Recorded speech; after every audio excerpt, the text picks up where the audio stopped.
A juventude tem que acabar. Não sei se vocês já viu, eu ainda não vi, mas tá aqui, ó. Menino Candy vai falar com nós sobre se a juventude está perdida ou não. Bora dar play.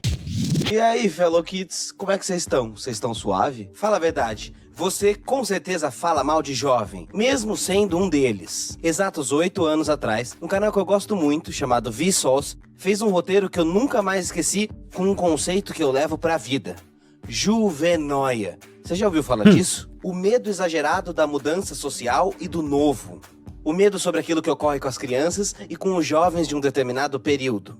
8 anos atrás, eu tava na crista da onda da minha geração, vamos dizer assim. E isso fez muito sentido pra mim. Os jovens enxergam o mundo de um jeito diferente porque querem mudá-lo. E os adultos já não conseguem enxergar mais. Por isso, pra me manter sempre ativo, eu prometi nunca mais esquecer desse conceito. Pra não envelhecer ranzinza, é preciso estar pronto pro novo. Agora, tanto tempo depois, eu percebo à minha volta todos os meus amigos começando com comentários do tipo que a molecada não presta, que não sei o que lá é ideia de jovem. Eu mesmo entro no TikTok, no Discord e admito que eu preciso me segurar pra não pensar: porra, jovem é foda. Who's laughing now?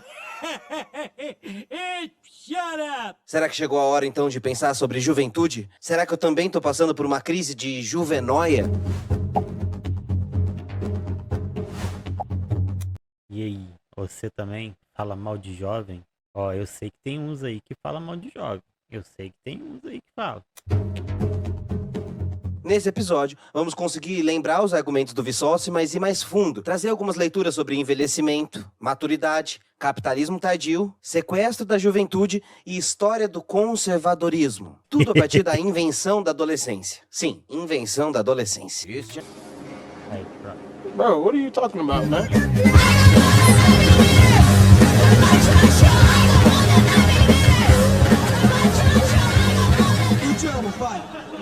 Nossa juventude adora o luxo, é mal educada, caçoa da autoridade e não tem o menor respeito pelos mais velhos. Nossos filhos hoje são os verdadeiros tiranos. Eles não se levantam quando uma pessoa idosa entra, respondem aos seus pais e são simplesmente mal. Teria dito Sócrates numa frase que provavelmente não seja dele, mas que é atemporal sobre os jovens. Mas se você quer algo mais antigo, saiba que gostamos Gente, esse aqui não faz o menor sentido falar que Sócrates falou uma coisa dessa. de criticar a juventude desde pelo menos Hesíodo, que disse em 720 a.C. Não tenho mais nenhuma esperança no futuro do país se a juventude tomar o poder amanhã, porque essa Se fosse o Platão, eu acreditava. O Sócrates, eu duvido. Por aí, por aí. O Platão é o loucão, o idealista do caralho. juventude é insuportável, desenfreada, simplesmente horrível. E se a gente for voltando e voltando no tempo, dá pra voltar até os babilônios. Então já entendeu, né? Falar mal de jovem é bom demais. E nós sempre juramos que o mundo tá a um pé de acabar, vendo seu pior momento de juventude até a existência. Então vamos começar aqui pelo mais simples e óbvio. Jovem faz muita merda, sim. Ser jovem é fazer muita merda. Tem um ditado popular que diz: os adultos desconfiam da juventude porque foram jovens. E realmente, quando somos crianças, ainda somos cópias muito fiéis aos primeiros estímulos da nossa criação. E a juventude são os primeiros momentos de libertação. Negar os pais, as autoridades, o mundo em busca de construir a nossa persona, o mundo que nós queremos viver, mas está tudo dentro de um conforme social, histórico e biológico do nosso tempo de vida. A juventude, de fato, deve ser idealmente um período de descolamento do mundo familiar para a imersão no mundo social e a construção da sua persona. Então os adultos perceberem que a juventude pode fazer uns lixos é até natural. Mas será que é realmente possível falar que é verdade que a geração atual é sempre mais mal educada e pior que a geração anterior? Para isso, vamos pegar os dados mais históricos e objetivos para daí aprofundar a questão, pode ser? E quando a gente olha para esse lugar, a resposta é... óbvio que não, né? No, no, no. O ciclo se repete, se repete, se repete, aí eu pergunto, será que essa imaturidade, essa ansiedade não tem muito mais a ver do que fase da vida, com o que se está vivendo, do que qualquer coisa de ideia de decadência moral, decadência da juventude, blá blá blá blá. Puta ideia furada de conservador, fala a verdade, vai. Bem conservadorismo. A média, o uso de drogas decaiu. A geração Z tem muito mais interesse por exercícios físicos, apesar de que podemos debater se o motivo é Instagram e mostrar o shape para as pessoas. A taxa de analfabetismo caiu de 40% em 1960 para 5,5% agora. E o jovem da geração Tá que tem um alfabetizado apenas funcional que tá doido, né? Z, apesar da fama de preguiçoso ou geração Nutella, ansiosa e teimosa, na prática não é bem por aí. Primeiro, olha que interessante. As pesquisas de 10 anos atrás indicavam que era a geração milênio, que tinha entre 18 e 25 anos naquele tempo, era a mais preguiçosa, a mais teimosa, geração Nutella, preguiçosa. Hoje, essas mesmas pesquisas mostram que a geração milênio é a melhor geração para se trabalhar e a que mais rende no trabalho, enquanto a acusação da preguiça, da teimosia e tal, caiu nas mãos da geração Z. E eu te pergunto, será que toda essa desorganização e ansiedade das gerações mais jovens não tem mais a ver com imaturidade e fase de vida do que, de fato, algum problema de decadência na geração? Puta ideia furada de conservador. Jovens no início de uma geração estão passando por um momento específico da vida. Não à toa, o mesmo momento que os milênios passaram quando eles foram rotulados. A entrada na vida adulta, seja na faculdade ou no mercado de trabalho, os primeiros relacionamentos mais sólidos de amores, amizades, carreira, opiniões que se estruturam. E aí é óbvio que vai gerar conflito do jovem com o mundo que se desenha diante dele. Primeiro que o nosso mundo não está nada correto. Então não é que esse jovem não goste de trabalhar. Talvez ele não goste de uma jornada de 18 horas. Por um acaso você gosta? Não quer mais ser absolutamente explorado como nós e as gerações anteriores foram. Será que eles são preguiçosos ou mais espertos? Mas veja, não quer dizer obviamente que a juventude atual não esteja cheia de problemas e atravessando um mar de dificuldades únicas do seu período, ou que não seja, de fato, muito ansiosa, com falta de foco, falta de futuro. Mas isso é mesmo culpa da geração ou do estado econômico e social, sem futuro, sem perspectiva, com tudo à nossa volta nos deixando ansioso, e esse jovem só respondendo aos estímulos do sistema capitalista? Ainda tem a crise climática, né? Crise climática hoje, pra quem não é um negacionista filho da puta, tá preocupando a galera, né? Especial o jovem, muito especialmente o jovem que vê que a própria vida dele perde perspectiva em relação ao futuro que não tá sendo muito promissor. Fica a dúvida aí. Até mesmo quando a gente fala de crescimento intelectual das últimas décadas, vale lembrar que a cultura popular vem indicando um crescimento na cognição para compreender fenômenos. Hoje, há muito mais tipos de entretenimento de nicho que podem ser assistidos e reassistidos quantas vezes a gente quiser.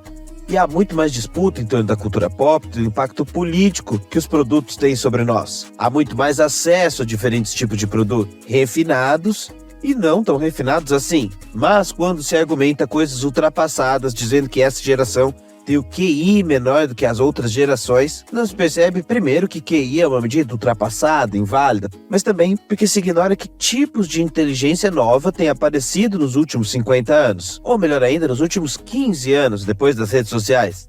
Vieram novos prejuízos e novos benefícios atrelados a ela, mas é muito mais fácil culpar o jovem e dizer que ele não entende nada da vida e blá, blá, blá. Quando Machado de Assis nasceu, em 1840, 92% da população era analfabeta. Portanto, a quantidade de pessoas que teve acesso ao Machado de Assis, na época de Machado de Assis, foi muito menor do que nós. Ainda que obrigados na escola, nós lemos. Mas, aliás, nós lemos não só na escola, nós lemos muito mesmo. Lemos, inclusive, muita porcaria, mas nós temos muito mais acesso à carga de cultura do que até bem pouco tempo atrás. Esse é o fato, mesmo daqueles mais precarizados, que é um dado óbvio que talvez você nunca tenha parado para pensar. Pegue um gênio musical consagrado, Mozart, Beethoven, Latino, Dinho Ouro Preto, todos gênios inquestionáveis, certo? Sem contar o fato de que a maioria desses fizeram sucesso durante a juventude, tem uma coisa ainda mais legal. Por favor, me ajuda. Você já parou para pensar que, muito provavelmente, você ouviu muito mais tipos diferentes de música do que todos esses gênios do passado? Você tem muito mais bagagem cultural plural e diversa do que a média de qualquer cidadão do passado. Noel Gallagher, Alex Turner, Dave Grohl, E é certo que Vivaldi escutou muito menos tipos de música do que um estudante médio de música dos dias de hoje. Você pode ouvir quantas vezes quiser Mozart em loop. E pode ouvir também 1 trilhão de vezes a mesma bagaceira podreira também em loop. E as duas juntas, uma não exclui a outra. Você pode consumir Mozart e depois bagaceira. Mas ó, é o seguinte, Juvenóia parece ter muito mais a ver com percepção distorcida, com viés de confirmação, ilusão de ótica, do que realidade. Estereótipos geracionais são como qualquer outro tipo de estereótipo. Até partem de algo real, mas são distorções dessa real. No final, vamos vendo que estereótipos geracionais são como qualquer tipo de estereótipo. Servem para responder o vício humano de colocar as coisas em caixinha e categorizar, generalizando. Você se engana muito mais do que gostaria. Você sabia, por exemplo, que você tem memórias falsas? Sim, falsas memórias que você mesmo cria. Lembranças criadas. Memórias falsas. Eu descobri que é o... Eu descobri não, né? Eu vi uma matéria onde eles descobriram o que são os déjà vu. Déjà vu, você sabe o que é? É uma memória falsa. Aí eu vou explicar por quê. A sinapse, que é o estímulo nervoso que faz a comunicação entre partes do cérebro e do corpo, quando você tem um déjà vu, é porque aquilo que você viu, você sentiu, que você presenciou, foi para uma ala errada do cérebro, uma parte errada do cérebro. E essa parte errada é a parte da lembrança. Daí, essa sinapse que foi para a parte da lembrança engana o seu cérebro para poder fazer com que você pensasse que você já viveu aquilo que você está vivendo.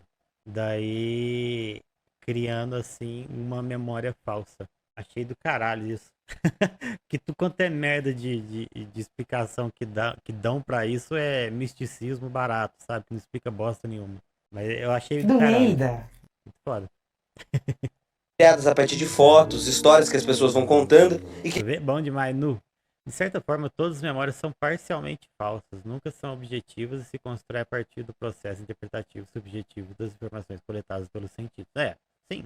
Por isso que quando a gente fala dentro do jornalismo que algo é fidedigno, quer dizer que você está sendo fiel ao que você viu. Só que aí, a sua própria visão também é contestada nesse sentido, sabe? E não existe memória fotográfica também. Isso aí eu já não sei. Tem aquele tal de memória idética, né, que eles falam. Eu não sei o que é, não. Tem uma galera que tem uma memória foda, mas eu não sei como é que funciona, não. Que a gente, em algum momento, passa a acreditar que a gente lembra, mas não lembra. Nós ressignificamos a mesma história que vivemos várias vezes ao longo da nossa vida. E nós, por exemplo, tendemos a romantizar o passado, e esquecendo as coisas mais duras do passado e lembrando aquele tempo como forma de saudade. Não é à toa que pessoas insistem em tentar reatar relacionamentos ruins depois de anos. A saudade faz você reatar, e a convivência faz você lembrar do porquê vocês tinham terminado. O segundo motivo, bem interessante, é apontado lá no vídeo do Vissócio. Fidedigno é alguém que é filho do digno? É sim. Eu acho que vale a gente relembrar. Causas na neurociência e na psicologia. Percepção temporal. Entre os 10 e os 30 anos é o período de maior estruturação das nossas vidas. Nesse curto período de 2 décadas, você começa como uma criança que não sabe nada sobre nada da vida e é imposto pra você a necessidade de formar todas as suas visões, todas as suas bases, todas as suas opiniões primeiras, as suas ideologias, os seus amigos, a família que você vai estruturar ou não, a decisão da sua carreira. A maior parte da nossa vida é formada nesse tempo. As músicas e filmes que te formam, os autores e ideologias que te guiam, os comportamentos que você aprendeu sendo como os mais descolados ou aqueles que devem ser reprimidos, tudo em 20 ou 30 anos. Agora veja, dos 70 aos 90 anos, você terá essa mesma janela de tempo e também vai passar por muitas mudanças, mas elas já são outras mudanças, não são mais tão estruturais. E 20 anos lá na frente é percentualmente muito menor do que 20 anos lá atrás, ou pelo menos é assim com a maioria de nós. Então pega toda essa carga emocional, esse negócio de 20 anos é o tempo que eles falam que necessita para algo ser nostálgico pra gente.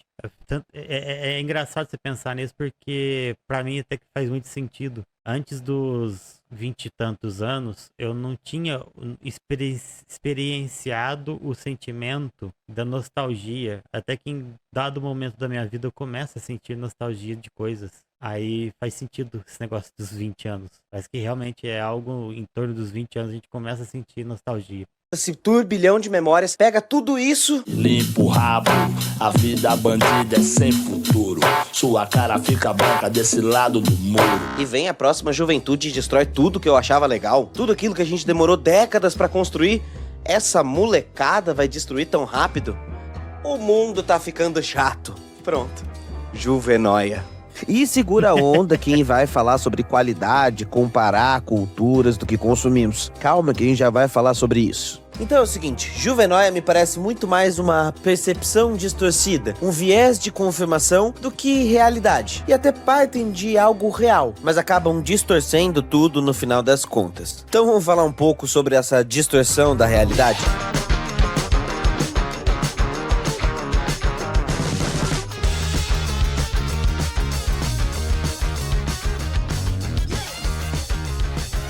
Nós distorcemos o passado e ponto. E aí, numa base saudável, ter um pouco de juvenóia é o que compõe as bases da nossa nostalgia. É muito gostoso lembrar do nosso tempo. Mas a nostalgia tem seu lado cruel. Ela nos leva ao passado como uma fumaça. É intocável. Não dá pra segurar aquele momento. Nós nunca vamos voltar ao passado. É só um gostinho ao inacessível. E nem todo mundo lida bem com isso.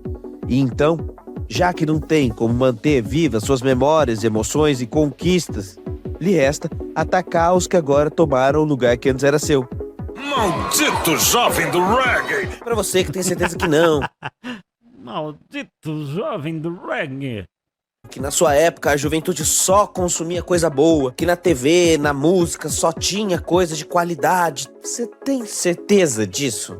Nós fizemos aí uma maquiagem deixando o Gugu bastante moreno, bastante mulato, pintando a pele do Gugu, colocando uma peruca bem legal. Cine Trash é muito filme de terror, né? Ele arrancou o próprio rosto dele, né? Assim, arrancou todo o rosto. Aí agora ele mata as pessoas pra arrancar o rosto delas. Não tem como negar que a cultura jovem de hoje é mais podre. Não tem como. Bom, vamos falar de besteirada. Olha isso aqui. São as pichações. Pichações dos muros de Pompeia, cidade da antiga Roma, que falavam E Pompeia foi destruído por um vulcão. Não sei se vocês estão ligados. Daí lá tem meio que uma estátua, só que não é uma estátua, é uma pessoa mesmo, que foi queimada viva enquanto se masturbava. Daí os outros chamam ele de... A estátua é chamada de o tarado de Pompeia, de uma coisa assim. É engraçado.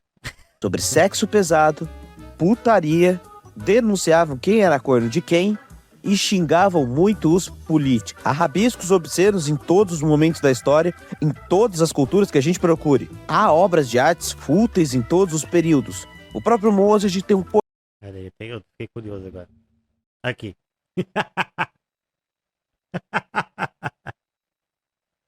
Achei, ó.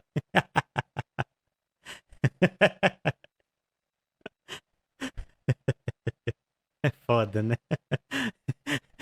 É triste quando você tá tocando uma e aparece um vulcão entrando em erupção. Ai, velho, que merda, velho. Ai, foda. Pera, é 1300 a.C., então é 3.300 anos tentando chegar ao clímax. Eu não sei de quando que é a erupção. Quando que foi a erupção de Pompeia? Eu esqueci o nome do vulcão. Eu quero o vulcão lá do... É que tem um nome. Monte Vesúvio. Monte Vesúvio. Quando que foi? 79 depois de Cristo. Então é menos. Então é menos de 2.000 anos. Viu só? Menos de 2.000 anos. Foi 79 depois de Cristo. Bem mais de boa, né não? Mais suave. Eu vou continuar aqui. poema sobre Deixa eu ver. peido. Sim, Mozart falava sobre peido. As pessoas tinham até código secreto nos poemas para falar de sexo e putaria na Idade Média, você sabia? Ou seja, é simples. Há trabalhos complexos e idiotas em todos os períodos. Não tem jeito. Sempre existiu besteirada e sempre existiu trabalho sério, complexo e refinado, e as coisas podem conviver muito bem, obrigado. E as mesmas pessoas podem consumir e produzir essas mesmas coisas muito bem, obrigado. O equilíbrio e o balanço é o melhor caminho. Isso entre o novo e o antigo, entre o simples e o complexo, é o melhor caminho. Mas hoje, ontem e amanhã, o desequilíbrio juvenil sempre existiu, a besteira... Eu não preciso falar nada. O Felca não tem base com ele. Nada sempre existiu, os velhos sempre acham que o mundo tá acabando, mas a Terra continua girando. Ah, não tem como, nome. Os jovens de hoje são narcisistas, superficiais, essa juventude está estragada até o fundo do coração. Os jovens são preguiçosos, eles jamais serão como a cultura de antigamente. A juventude de hoje não será capaz de manter nossa cultura. Bem, te peguei de novo. Isso é uma frase do ano de 4.000 a.C., escrito num vaso da antiga Babilônia. Eu avisei no início do vídeo que a Babilônia também criticava os jovens. Você não quis acreditar. Na Babilônia. Que isso, mano? 4.000 anos antes de Cristo. Então põe aí 6.000 e lá vai pedrada. Maldito jovem do reggae! Tá, mas e os gênios? Por que nós não vemos mais gênios como antigamente? Onde estão os gênios da arte? Onde estão os Van Gogh, os Monet, os Franz Kafka? Os novos Sebastian Bach? Temos duas respostas aí. Uma mais curta e a outra de longo prazo. E a mais curta é... Porra, isso é muito chato, hein? Brincadeira. Ou será que não? Enfim, no curto Opa, valeu, casal A. Obrigado. prazo é preciso entender que o desenho da indústria de hoje mudou. Hoje as coisas são muito mais de nicho, e há muitos nichos por aí. Então não há mais grandes artistas por longas décadas, não por falta de talento, mas porque a indústria se desenha diferente, porque o dinheiro roda de outra forma. E agora, cada pequena tribo, cada pequeno nicho, cada pequeno estilo musical tem o seu mundinho com shows, artistas, cultura e mercado existindo sem você nunca ter ouvido falar. Eu não tô querendo colocar nenhum juízo de valor ou qualidade nesses artistas dizendo que são ruins ou gênios. Só tô querendo lhe mostrar que é uma pluralidade muito maior de artistas e cenários nos dias de hoje. E não conseguiremos mais mapear as coisas tão facilmente para encontrar esses tais gênios ou destaques. Há grandes músicos e artistas em todas as esquinas de um bar, ou dentro dos seus quartos produzindo som para o mundo todo e que ninguém vai conseguir reconhecê-los. Mas Isso aqui é importante de pensar. Isso aqui é importante. Você não consegue, por conta da própria amplitude que a gente tem das internet da vida aí, quantificar o quão genioso uma pessoa é, sem fazer um estudo de caso, sei lá, separado para cada pessoa em si. Você não consegue encontrar novos Van Goghs. Por quê? Porque são muitos. São muitos. Tipo, não é que teve só ele e acabou. Hoje tem muitas pessoas que têm uma genialidade tão foda quanto a dele também, e não dá pra você ficar comparando, nem identificando, nem, sabe? A gente tem a mania, né, de, além do viralatismo, acho que é isso, tem a mania também de achar que os antigos sempre foram melhor, né? Que nem esse aí que eu tô falando, né? Juvenóia da vida. Então, cara, com a cultura que a gente tem hoje, fácil, tem gente tão boa quanto antigamente. Fácil.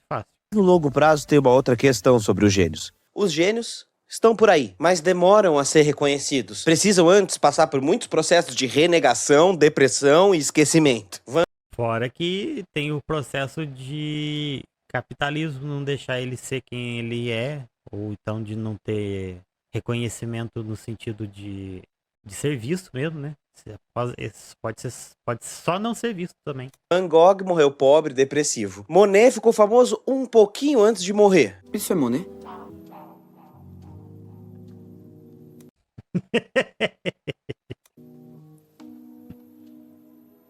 Franz Kafka morreu como um Zé Ninguém como uma barata. E o Bach tem uma coisa interessante no Bach. Ele ficou famoso durante a vida, daí morreu, foi completamente esquecido, e aí só 200 anos depois, sim, 200 anos depois, é que relembraram da obra do Bach. E aí ele ficou famoso novamente. O que é gênio, não é gênio, é uma discussão social de cada período. O que é gênio pode deixar de sê-lo e vice-versa. Tudo é uma grande narrativa. Cada geração se imagina mais inteligente do que a que veio antes, então essa sua impressão de que faltam gênios atuais é uma ilusão do progresso infinito. E isso inclusive tem um caráter ideológico, mas eu não vou abrir esses paredes aqui, senão o vídeo vai ficar enorme. Acho que beleza. Entendemos que existe uma história sobre falar mal do jovem. Só que de um tempo pra cá as coisas realmente mudaram num ponto. A troca de gerações e a distância de gerações está aumentando muito rapidamente. Não só porque a vida está mais longa e a percepção de idade também. E aí vale aqui mostrar o Dom Pedro com 67 anos e o nosso querido Ney Matogrosso dançando muito aos 83. Ah, porra, Ney Matogrosso é brabo. E isso revela não só o sangue podre da elite, mas também que há uma aceleração da vida, um prolongamento dela e a construção de mercados para todos esses públicos no capitalismo tardio. Então é óbvio que vai ter cada vez mais produtos geracionais e conflitos entre as gerações. É tudo resultado do sistema econômico que vivemos. Isso porque não faz nem 200 anos que a adolescência foi inventada enquanto categoria. Sim, 200 anos. A adolescência, como nós conhecemos, é muito atual e nasceu mais ou menos a partir do século XVIII. Já a palavra adolescente parece ter sido categorizada como estágio da vida só em 1922, quando o jornalista John Savage escreve o livro Teenage, para estudar como a sociedade humana inventou mercadologicamente o adolescente. Vamos lembrar aqui que até esse momento da história, a juventude era um período de preparação para duas coisas: para o trabalho, nas fábricas ou em casas, ou para a guerra. E logo aos 8, 10 anos, começava o tempo das fábricas. Não havia intersecção. Porém, à medida que avançavam as sociedades e aumentavam cada dia mais os empregos não qualificados, e a mão de obra subhumana das indústrias, muitos jovens se recusavam a trabalhar, a estudar, a fazer alguma coisa logo aos 18, 20 anos. E passaram então a ser chamados de decadentes, aqueles que não queriam ir para o trabalho, nem tomar a vida da casa. Optavam pela boemia, pela curtição, pela liberdade. Com o tempo, porém, os mercados foram absorvendo esse tipo de comportamento e percebendo um potencial gigante no consumo dessas pessoas. Os jovens começaram a entrar no radar dos mercados, mas também dos educadores, daqueles que pensavam a vida em sociedade e como a educação poderia transformar as pessoas. Percebeu-se que naquele período entre a infância e a vida adulta, ainda não tínhamos uma capacidade de conhecimento suficiente para encarar o mundo, vamos dizer assim. E esse aprendizado que se estendia durante a vida adulta merecia um olhar único, com problemas particulares. Crianças não são adultos pequenininhos, apenas esperando seu momento de crescer. Tanto a infância quanto a adolescência são momentos separados, mas isso nem sempre foi tão óbvio. E alguma hora a gente pode falar sobre as artes bizarras de bebês feiosos durante muito tempo na história e como isso coincidia com a falta de visão sobre a infância naqueles períodos. Mas isso é um outro assunto. O ponto aqui é que sim, é isso mesmo que você ouviu. Muito provavelmente a sua bisavó talvez não tenha sido adolescente. Pelo menos não adolescente como você e eu imaginamos. Essa adolescência tem o ápice da sua invenção ali nos anos 70. Onde o marco estadunidense é o Woodstock, e no Brasil talvez a Tropicália. De qualquer modo, dali pra frente ficou claro que a adolescência não era só um dado da nossa biologia. Tem o decadentismo como fase da literatura arte, final do século XIX, mais ou menos junto com o simbolismo interessantíssimo. É o que ele falou aqui, né? Mas era um dado da nossa cultura, que não dizia apenas ao respeito do desenvolvimento biológico, mas que olhar e refletir sobre a adolescência é perceber de verdade quais são as pautas pulsantes do nosso momento histórico. Por isso você pode reparar que grande parte das críticas que temos aos adolescentes, na verdade, são críticas da nossa sociedade ou do nosso sistema financeiro. Mas a história tá aí para não me deixar mentir. A conquista dos trabalhadores sempre foi encampada por trabalhadores mais jovens. O maio de 68 na França foi composto, sobretudo, por jovens. A conquista de direitos vem dos jovens. Cara, tudo é o jovem, tudo. A indústria do consumo e da cultura, hoje em dia, é massivamente jovem. Em todo o movimento político ou religioso, o setor da juventude. Há uma juventude socialista, uma juventude comunista, uma juventude conservadora, cristã, evangélica, de extrema direita e assim vai. Uma pessoa que dormiu em 900 e acordou em 1200 veria poucas mudanças e transformações na organização do trabalho, na dinâmica das classes, dos gêneros, se comparado com alguém que dormia em 1900 e acordou agora. O sistema econômico acelerou as formas de existência. E é ele quem dita e dá as regras do jogo de quem nós seremos e quem nós poderemos ser ou deixar de ser. Mas há sempre um adulto tentando dominar um jovem. A fonte da juventude é uma busca desde sempre. Então talvez você já tenha concluído ao longo do vídeo que o ódio ao jovem pouco tem a ver com o jovem. E muitas das vezes ele é só uma projeção, a juvenóia, do nosso medo do fim. O nosso medo de sumir. O nosso medo do mundo mudando é o nosso medo de não ser mais a bola da vez e de repente...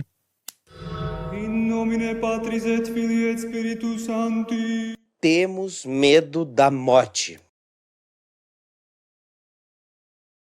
Pera aí. Vídeo inteiro. É agora que é o gancho. Sabe aquele velho doidinho que tem em toda a praça de cidade brasileira que grita por aí que o mundo está acabando?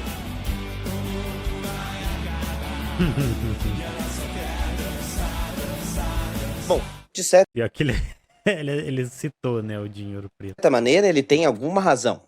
O mundo dele está acabando. A cada dia que passa, ficamos mais velhos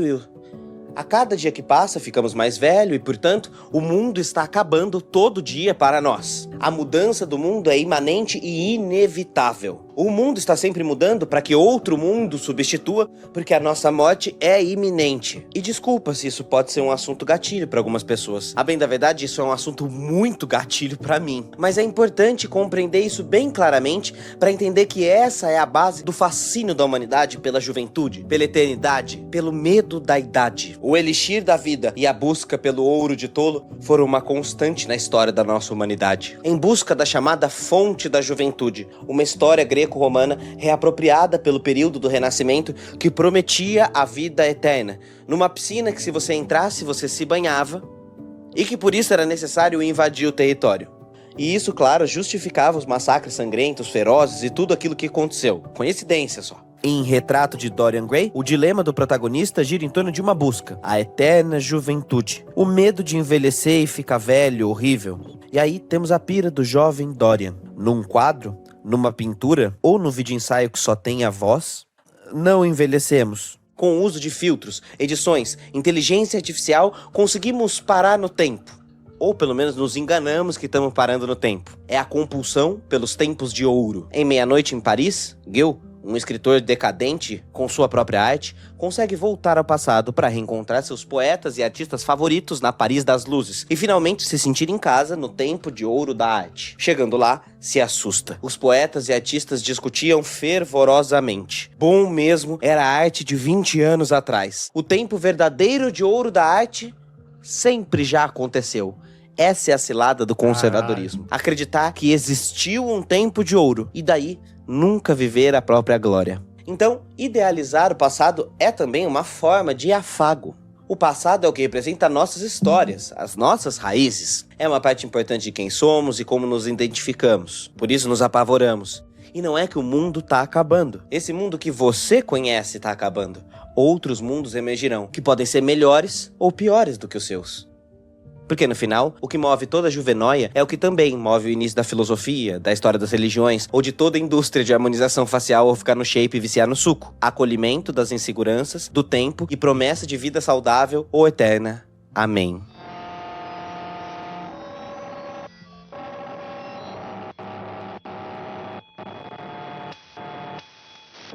Talvez, de fato, a juventude esteja perdida.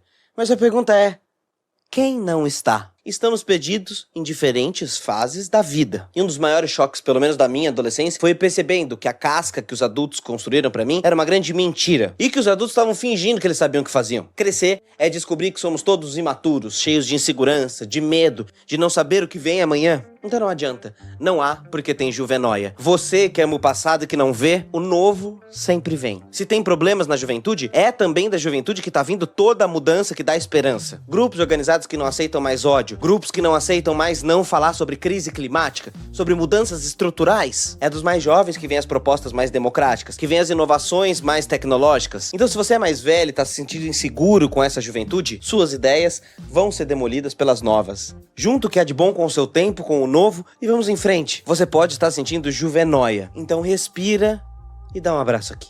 E você que é jovem e tá apavorado, se sentindo perdido, calma. Toda geração de jovens também sentiu isso. Não é fácil mesmo a juventude. Respira e dá um abraço aqui também. Olha, eu poderia fazer um vídeo muito mais fácil e advogar aquela frase do Nelson Rodrigues. Ah, jovens, uma lição de sabedoria. Envelheçam. Mas nem a pau. Isso é recalque de gente velha. Jovens, transformem o mundo com a consciência de que vocês podem ser usados por adultos frustrados. Que porra de envelheçam o quê? Isso é inevitável, você vai envelhecer. Não queira acelerar as coisas do tempo que elas não são. Ok. É verdade sim que a maturidade e ficar mais velho tem me dado muita calma, muita sabedoria em alguns aspectos. Queria eu ter o conhecimento que tenho há 15 anos atrás. Então envelhecer também tem o seu charme. É ou não é dos mais velhos de onde saem as maiores guerras? É ou não é dos mais velhos ter entregado para a geração de agora o mundo como ele está? Então nunca se esqueça, com o tempo dá para acumular burrice também. Me vejo obrigado a concordar com o palestrinha. Então antes de fechar o vídeo eu tenho duas coisas para falar. A primeira é, comenta aqui embaixo pra gente transformar num debate que vai ser interessante entre gerações. Quem eram os ídolos da sua geração? Ou tava cheio de gente podre e comum, mas que era divertida? Seja honesto, vamos encontrar as bagaceiras. Se alguém falar que só pensa em gente refinada, tá metendo louco, né? E por último, até coloquei meu cosplay de Didi, jovem, pra falar que se você gostou desse vídeo, colabora com a gente, colabora com os jovens. Essa equipe cresceu muito e tá com os custos muito altos. Pra gente chegar nesse nível de capricho, esse vídeo passa por muitas mãos. Então participa do nosso Catarse, participa do nosso grupo do Telegram. Qualquer valor faz muita diferença e nos mantém existindo dentro da plataforma sem ligar tanto pros algoritmos, sem não ficar refém disso aqui. É nóis, fica suave aí, fellow kids. E falou-se. Porra, passo cada ridículo pra ganhar uns pix, hein? Ajuda nós aí. Cara, que vídeo foda, velho. Que vídeo da hora. Muito massa, muito massa. Eu fiquei calado, Vou fazer o quê? O cara tá redondamente correto em tudo. O problema dos jovens são os velhos. É a gente. A gente que fica botando defeito nas coisas. A gente que é ranzinza, a gente que é amargurado com o nosso fim e quer descontar em alguma coisa que não tá perto do fim, sabe? Eu concordo em tudo. Acho que eu concordo em tudo. Vou falar o quê? Acho que não tem como discordar desse camarada. Tá doido, né? Aquele foi brilhante. Eu poderia só colocar nisso aquela questão de que os jovens hoje estão mais ansiosos por conta da crise climática também, que ele não desenvolveu tanto. Mas que a gente o quê? Jovem até os 35, tá? Eu tenho 37. Aí zangou. Carai. Não, gostei muito do vídeo. Sai, velho. Bom, é isso. Obrigado, gente, quem assistiu aí com nós, quem comentou, ajudou a interação aí, quem assistiu no YouTube. Enfim, é isso. Curte, comenta, compartilha, segue nós, ativa o sininho. 5 coisinhas e tchauzinho, ó. Tchau.